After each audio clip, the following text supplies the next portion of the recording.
Awusiafo ejebo ejanya bedru ejabe na eba ya enim ye maame a efre no ye Patricia asiedu asiama maame agrada ene da asemdibia eja ne se ye maame etimi befie tinne wobefie na yenko ye chikakra na yenko hwa de kra ema ye maame ye den ko afie ase ye maame etna na fidi kase so ne TV station ka kire na asolefo se o niema bi wo ho a odi sika ba obetima adobo no de amount na se wo defraud omo asolefo ni bi saade no nemom de ese ka maame edi twi omo ka no anaso ode mo back no omo nsa antimi aka tema asolefo no de ne court no sey maame edi nkrofo bebre bone krofo bebre atete no ba omu nya no ene ba asa no court bi ekwan se wa ye maame di ade bi aye wa ensem fata bia so betimi de ba tie ma code no afi de code no do so bebre ye di na bo ye maame agrada ti court tena se a ohwemu na se maame agrada edifo ti judge otena asem no so emka se ye maame ye mfa nkoto afiase nkotwena ban kokomu ye mfinhia dunum 15 good years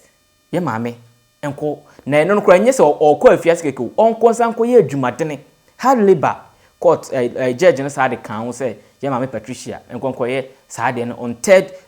July 2025 tie de nimse nka asem no akoda yenka bi nhye yete hwa na ne kunu ema asem so se da bi asem akodu amdebo meyiri wonifo nti ade ntina se lawyer no ana judge no etimma no mfie bebre saa to otamasem no edi kopiem biem wo ye amasaman high court appeal court say yesre atemdifo de obetena asem ni say ye maame nye boni bia saa nti no onhwe na wonte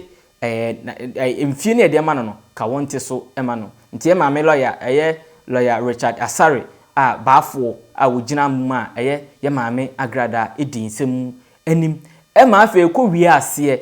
judge a wotena asem no so ka say ampa masema mokan na no etoya so nti ye maame agrada mfinhia dunum na de ma no afa yate so aba afe baako na se o check 12 calendar month ena yate so de amaye maame tie maame ni se ka 12 months no afe no judge no so ka say de odi kan atwa no eka ho bi na emom yeso yetena se check ye ni na no na se sa 12 months no anru ye maame agrada atwa mfinhia no bosome nwotwe na se 8 months ena de yi ye maame agrada ina se wontwa afe no empo na we na yetisi krom ye ka bi a manfo ya se bi a judge ne ka se ye ntini fie no so no sa ente sa enne pe woni kohwe nkran abonten so ona wabo dompem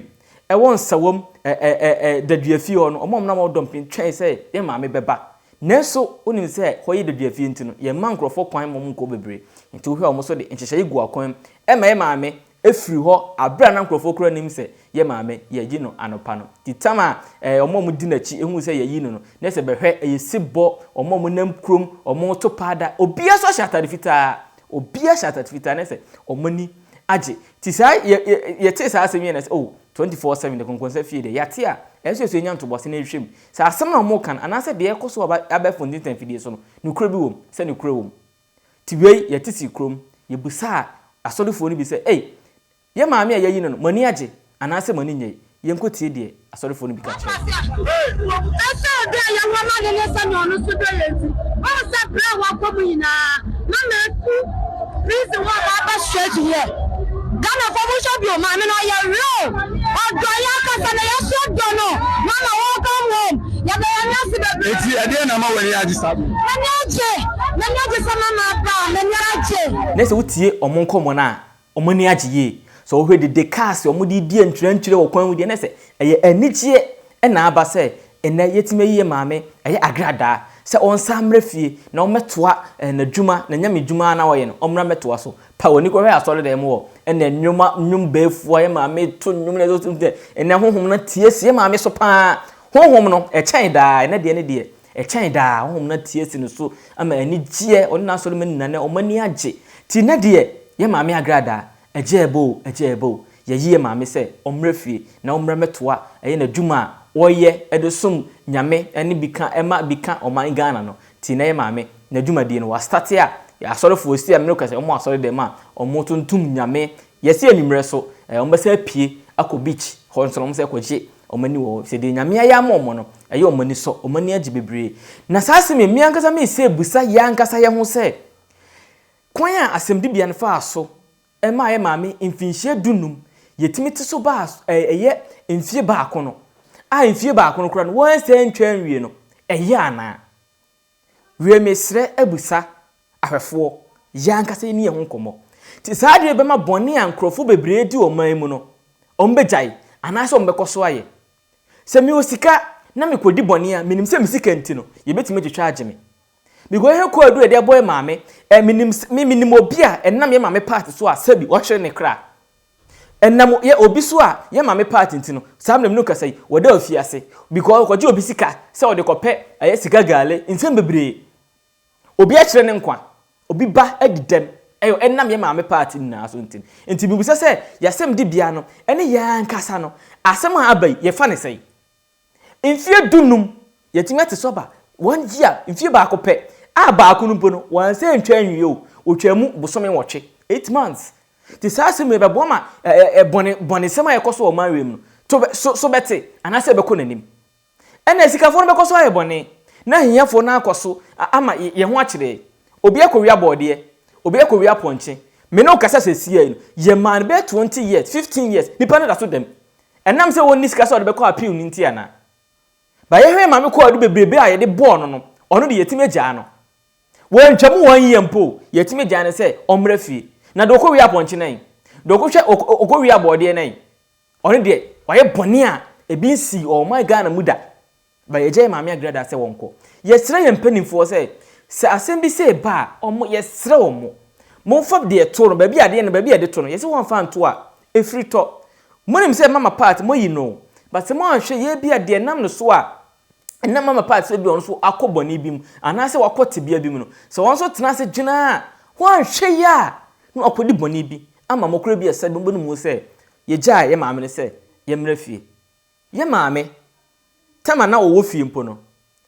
me hu na ho ofe we bi da okọ prison ba ye no na ho ofe no afa die aye mo ale prison ye to ho ofe duro ho ana because aye mo nwa aye me na kakra say the way maame ho ofe o we interviews na so for mi kra ka say afa die maame ne ho aye fe dodo ne ho aye fe dodo a say the not fie no kra no say me na ntesa okọ afiase die na ho ofe no na aye mo ti yesere mpanifo say asem stay bi ba ya ye ni bi no munka bi maye na ye nya sikafo na de bi e ta o mochi no enye sa o manwe no ye nkoso da de bia ye ni bekoso ye hia ni sikani bekoso ye sikani ye mfa papa ye enye adwuma ba bia mna no da no ye mfa nto na ka efe say fine lawyer watna judge watna asem so unia amobi 15 years ya ene ka wo te so kura ne ene ma no de chem ora ye so mfie mienu ene ne fa but ye te so ba 1